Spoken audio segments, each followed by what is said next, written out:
The spotlight shone down on the stage, casting a warm glow over the set. The audience was buzzing, a mixture of excitement and anticipation filling the air. Tonight's live interview was one that no one would want to miss. Melania Trump, the current First Lady, was about to sit down with one of the most well-known liberal TV hosts in America. Known for his quick wit and sometimes biting questions, the host had a reputation for not letting anyone off easy. But Melania? She was an enigma. She had been a largely private figure during her first time as First Lady, staying out of the spotlight and avoiding the intense political scrutiny that came with the job. But now, in 2025, after Donald Trump won the new election, Melania was back in the public eye. As First Lady once again, she was expected to step up, make her voice heard, and give her perspective on the world that had evolved during her absence. This live interview was her chance to do just that. The host, known for his unapologetic approach to interviews, was ready to confront her on the most controversial issues of the day: immigration, healthcare, the policies her husband had enacted. Nothing was off limits. But Melania had always been known for her quiet composure, for being a woman of few words with the ability to capture everyone's attention. The audience didn't know it yet, but they were about to witness something completely unexpected. As the cameras rolled, the host stood behind his desk, a slight grin on his face as he introduced his guest. "Ladies and gentlemen, please welcome the First Lady of the United States, Melania Trump." The audience applauded, and Melania entered the stage with her usual grace and poise. Dressed in a simple but elegant outfit, her presence was commanding. She smiled warmly, acknowledging the audience with a nod as she took her seat beside the host. For a moment, it seemed like Evie. Everything was just as expected: the poised First Lady, the liberal host with his sharp questions. But as the conversation began, it quickly became clear that this interview wasn't going to follow the script. The host began with the usual pleasantries, commenting on Melania's style and her years in the White House. "It's been a while since we've seen you in the spotlight, Melania. I think a lot of people are curious to hear from you now, especially since your husband's election win. How does it feel to be back in the public eye?" Melania smiled again, but there was a quiet intensity in her eyes. "It feels good to be back, but I've always preferred to stay out of the spotlight. My focus has always been on my family and my husband's work. Now, as First Lady, my role is to support him, and that's what I do." The host, eager to dive into more difficult questions, didn't miss a beat. "I think a lot of people have wondered why you didn't use your position in the White House to take a stronger stand on certain issues. There's been criticism from both sides of the political spectrum that you didn't speak out enough on topics like immigration and women's rights. What do you say to that?" The question hung in the air, and for a brief moment the room went silent. The audience waited, unsure of what kind of answer they were about to hear. Melania, however, didn't seem fazed. Instead, she leaned slightly forward, her voice calm, but carrying a quiet strength. "Well, I think people sometimes forget that being First Lady isn't about making the loudest noise or taking a position on every issue. It's about supporting my husband, my family, and this country. I've always believed that actions speak louder than words, and as First Lady, I've chosen to use my position in ways that are meaningful to me, rather than just speaking out for the sake of speaking." The host seemed caught off guard by her response. He had expected a more defensive answer, perhaps a plea to the public for understanding. But Melania wasn't giving him that. Her words were measured and thoughtful, not at all the response he had been hoping for. He quickly recovered, though, his grin returning as he moved to the next question. "That's an interesting point. But let's talk about the policies your husband enacted while he was in office. Some of them were controversial, to say the least. Immigration restrictions, healthcare changes, and his approach to foreign relations. A lot of people have criticized him for being too hard on certain issues. What's your take on that?" Melania's expression shifted slightly, but her composure remained intact. "I support my husband's policies because I believe they were designed with the best interests of the country in mind. No policy is perfect, but we have to think about what's best for the nation as a whole. As First Lady, I've been focused on initiatives that help children and families, and I continue to support causes that are close to my heart." The host leaned in, his eyes narrowing as he pressed her. "But don't you think there were some policies that were harmful? For example, the immigration ban. Many people saw it as discriminatory. And the healthcare overhaul, which left millions without coverage. Can you honestly say you didn't have any concerns about these things? Melania didn't flinch. Instead, she took a deep breath before responding, her voice steady. I understand that some people disagree with certain policies, but I believe that every decision made in the White House is done with the intention of strengthening this country. I may not agree with every decision myself, but I respect the process and trust that my husband is making the best choices for America. The host stared at her for a moment, his expression softening slightly. It was clear that he wasn't getting the reaction he had hoped for, but then he tried a different approach, shifting the conversation to her role as First Lady. But Melania, surely there are things you've championed that you're proud of, things you've worked on during your time in the White House. For example, your initiative to combat cyberbullying. That was something that people really admired. A smile tugged at the corner of Melania's lips. Yes, I'm very proud of that initiative.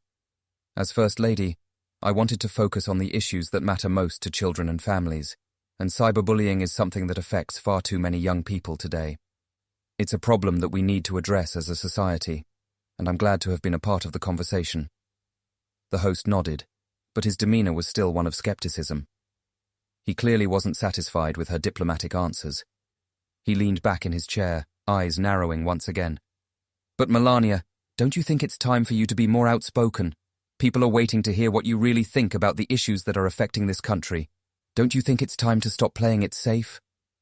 Melania paused for a moment, her gaze steady as she met the host's eyes. I don't see being diplomatic as playing it safe. I see it as being respectful. I've chosen to use my voice in a way that reflects who I am, calm, thoughtful, and purposeful. I don't believe in shouting or tearing people down to make my point. I believe in leading by example. The host blinked, clearly caught off guard by her response. He had expected a more emotional answer, one filled with passion or a defensive stance. But Melania's words were calm, measured, and delivered with an authority that he couldn't quite challenge. It was clear that she wasn't going to be rattled. She wasn't going to allow herself to be pushed into a confrontation. And as the conversation went on, it became clear to the host, and to everyone watching, that Melania Trump had mastered the art of the non-confrontational comeback. She had turned the tables on him with grace, leaving him scrambling to regain control. The studio was silent as the host sat there, staring at Melania Trump. His mind raced, trying to come up with a response to her last answer. Melania had once again deflected his questions with a calm, almost imperceptible confidence. It was as though she knew exactly what was coming and how to handle it. The host had expected her to be rattled, to lose her composure, but she had done the opposite. With the cameras still rolling, the tension in the air thickened, and the audience could feel it. They had been watching a carefully staged interview unfold, but now it felt like something more. Something real. Melania, the host began, his voice steady but with an edge of frustration. You say you're focused on the work, but don't you think the way your husband governs, his actions, his rhetoric, has consequences? The constant controversies surrounding him, the division he's caused in this country, doesn't that matter to you at all? Melania didn't flinch. She had expected this question. But rather than respond with defensiveness or dismissiveness, she calmly raised her eyebrows and leaned slightly forward, her gaze never leaving the host's face. I care deeply about this country, she said, her voice even and firm. I care about the people who are struggling, Nung, the families who need help, and the future we're building for the next generation. But I don't think it serves anyone to focus only on the negative. Yes, there are challenges, but there are also achievements. It's easy to tear things down. It's harder to build them. The host's eyes widened. He hadn't expected her to turn the question around so effortlessly. His frustration grew. This was supposed to be his moment, the moment where he would catch Melania off guard, where he could expose her weakness or hypocrisy. But she had proven him wrong at every turn. Are you seriously suggesting that we should ignore the problems and just celebrate what's going well? The host challenged. That seems like an incredibly naive approach. The country is divided. People are angry. What do you say to the people who feel alienated? To those who feel that your husband's presidency has only made things worse? Melania smiled, a slight but knowing curve of her lips. I say we need to stop focusing on the divisions and start focusing on the solutions. People are angry, yes, but anger without action leads to nothing. My husband has made decisions, some unpopular, but he has also made strides in bringing jobs back, in improving the economy. We're addressing the issues, but we need to work together to move forward. Dividing ourselves further is not the answer. There it was, the response that would change the direction of the conversation. Melania's words weren't about justifying her husband's every action. They were about challenging the narrative the host was pushing. She was reminding him, and everyone watching, that there was always another side to every story. And for the first time during the interview, the host was momentarily speechless. "But Melania," he stammered, attempting to regroup. "How can you ignore the racism, the xenophobia, the outright hate that's been stirred up during your husband's time in office?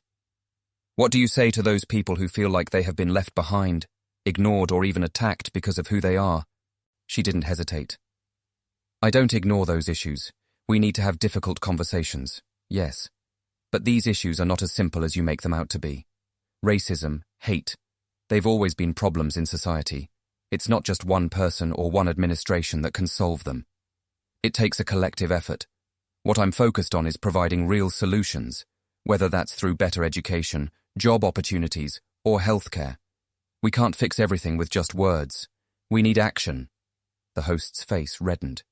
He had hoped for a slip-up, something he could use to weaken her defense, but she had answered each of his questions with a level of thoughtfulness that he hadn't expected.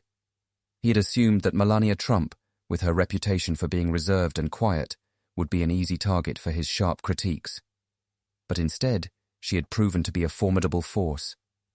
The studio audience, who had been on the edge of their seats throughout the interview, began to shift in their seats, sensing that something major was happening. The host's usual control was slipping away, and Melania's composed, deliberate responses were starting to take center stage. "Do you think that your husband has done enough to bridge the gaps in this country?" The host pressed, trying to regain some semblance of power over the conversation. Melania's eyes softened slightly, her expression thoughtful. "No, we're not done. We have a lot of work ahead of us. But I believe that he is trying. And I believe that as a country, we need to keep trying too. It's easy to criticize from the outside, but it's harder to make real progress. It requires patience, collaboration, and an open mind." She leaned back in her chair, her posture relaxed, but her words sharp. "What I'm saying is this. We need to stop waiting for someone to save us, and we need to start saving ourselves. If we want change, we have to be the ones to make it happen." The host opened his mouth to respond, but no words came out. He had been trying to box Melania into a corner, to expose her as just another politician dodging accountability. But she had flipped the entire conversation on its head, forcing him to confront the very assumptions he had brought into the interview. The audience in the studio was quiet. They were still processing what had just happened. The host, unable to formulate a comeback, shifted in his seat. His smug, confident demeanor had faded, replaced by a sense of uncertainty. For the first time in the interview, it was clear that he wasn't in control. Melania, on the other hand, was poised, calm, and composed. She hadn't just defended her husband, or her role as First Lady. She had challenged the narrative that she had been trying to steer for the entire evening. She had proven herself as more than just a figurehead. She was a powerful voice in her own right. The host cleared his throat, finally finding his voice.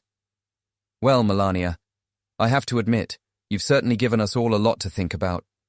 Melania smiled. "I hope so. That's the point of having conversations like these, isn't it?